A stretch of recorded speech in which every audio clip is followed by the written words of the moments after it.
ancient Bible prophecy predicting 2,500 years of history in advance impacts you and I who are living in these end times.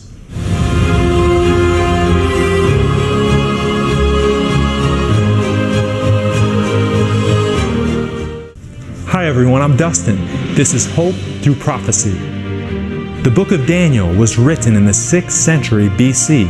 Skeptics have tried to discredit this book by placing the date of its writing at a later time, but archaeological evidence such as the dating of the Dead Sea Scrolls help show that Daniel was indeed written during the time the Bible claims. As we turn to the 2nd chapter of this apocalyptic book, we find ourselves in the courts of ancient Babylon. The great king Nebuchadnezzar has invaded Judah and has taken Daniel and his friends captive, with the intention of educating them in the Babylonian system.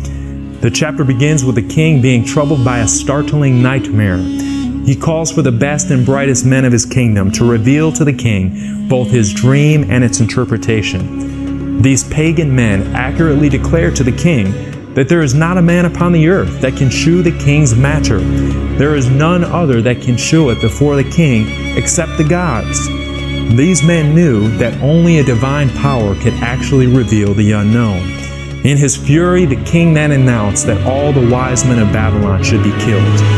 The message soon came to Daniel and his friends, Hebrews who worshiped the God of the Bible. Rather than panic, Daniel calmly requested some time so that he could join his friends in prayer, seeking an understanding of the king's vision. His prayer is recorded in Daniel 2:20-23. Blessed be the name of God forever and ever, for wisdom and might are His. And He changes the times and the seasons.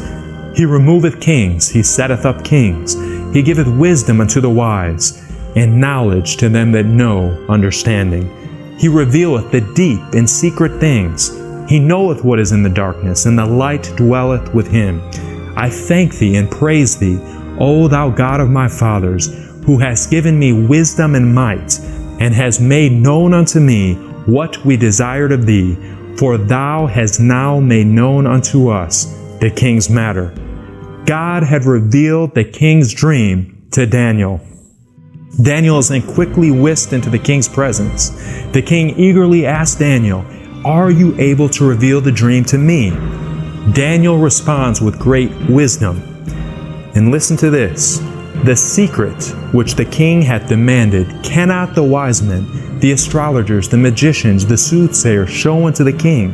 But there is a God in heaven that revealeth secrets, and maketh known to King Nebuchadnezzar what shall be in the latter days. Thy dream and the visions of thy head upon thy bed are these. Here, Daniel is giving all the credit to God.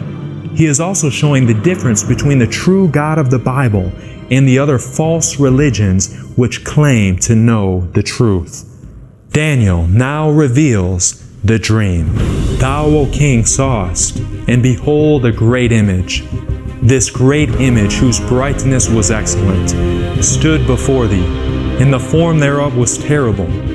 This image's head was of fine gold, his breast and his arms of silver, his belly and his thighs of brass, his legs of iron, his feet part of iron and part of clay. Thou sawest till that a stone was cut out without hands, which smote the image upon his feet, that were of iron and of clay, and brake them to pieces.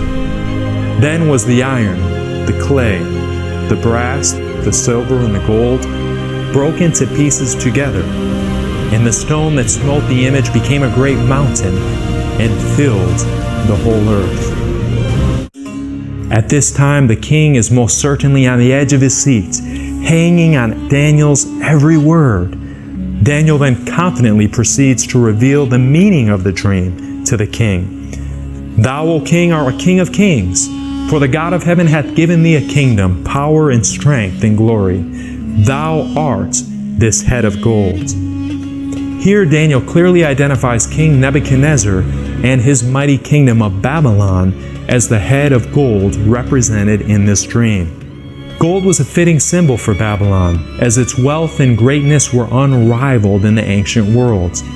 The Greek historian Herodotus notes that Babylon surpasses in splendor any city in the known world.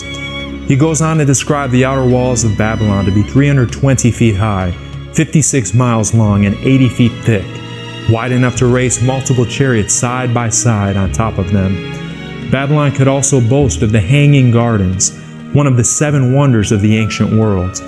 However, much to the king's dismay, his kingdom would not last forever. Daniel 2:39 reads, "And after thee shall arise another kingdom inferior to thee." The history books are clear that sure enough, Babylon would be overtaken. The Medo-Persian Empire would become the next great world power. Before Medo-Persia would come to power, the Bible identifies this kingdom by name. Daniel 8:20 specifically states the kings of Media and Persia. The Persian army, led by Cyrus the Great, conquered Babylon in 539 BC. Silver was a fitting metal for this kingdom, as Medo-Persia was inferior to Babylon and used silver as a primary mode of currency. Daniel continues to boldly reveal the king's dream by describing the third metal, and another third kingdom of brass, which shall bear rule over all the earth. Historians agree that this next kingdom, led by Alexander the Great, is none other than the kingdom of Greece. The Bible once again accurately predicted this kingdom by name centuries before it rose to power. Daniel 8:21 mentions the king of Grecia as being the king who would conquer Medo-Persia. Daniel next addresses the legs of iron. "And the fourth kingdom should be strong as iron. For as much as iron breaketh in pieces and subdueth all things, and as iron that breaketh all these shall it break in pieces and bruise." A more fitting description cannot be given for the next kingdom, the powerful empire of Rome. Known for their dominant army and brutal power, Rome has been given the fitting nickname the Iron Monarchy. This empire, described in the New Testament of the Bible, ruled during the time of Christ. Roman soldiers whipped Jesus with an iron cat of 9 tails, drove iron nails into his innocent hands, and pierced his side with an iron spear. So far, God has revealed the rise and fall of 4 powerful world empires. The history books confirm the accuracy of this amazing prophecy. But Daniel is not finished. He goes on to describe the feet of this great image, and with incredible detail reveals their historical significance. "And whereas thou sawest the feet and toes, part of potter's clay and part of iron, the kingdom shall be divided. And as the toes of the feet were part of iron and part of clay, so the kingdom shall be partly strong and partly broken. And whereas thou sawest iron mixed with miry clay, they shall mingle themselves with the seed of men, but they shall not cleave one to another, even as iron is not mixed with clay." History affirms the Bible account that Rome was not overtaken by a single dominant empire, but was divided into sections.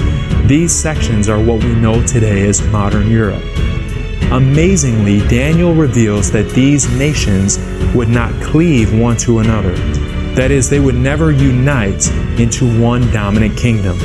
Incredibly, history reveals that even this very detailed part of the prophecy is accurate. The Bible mentioned that they would mingle themselves with the seed of men. This intermarriage of royalty was widespread. But, as the Bible predicted, these nations would not cleave. Charlemagne tried to unite Europe and failed. Napoleon tried to unite Europe and failed. Hitler, despite controlling the majority of the continent at one point and being poised to take control, failed to unite Europe.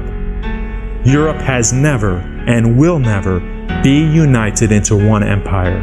The Bible's predictions have always come to pass and will never fail. This prophecy of Daniel has revealed 2,500 years of Earth's history with striking, pinpoint accuracy.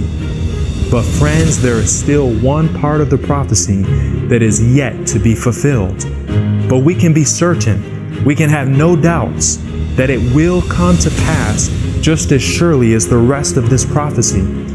Speaking of the days of modern Europe in which we live today, Daniel exclaims, "And in the days of these kings shall the God of heaven set up a kingdom which shall never be destroyed, and the kingdom shall not be left to other people, but it shall break in pieces and consume all these kingdoms, and it shall stand forever.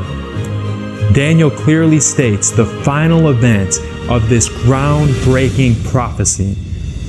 The God of heaven will set up a kingdom that will never be destroyed. Friends, you can be part of this kingdom.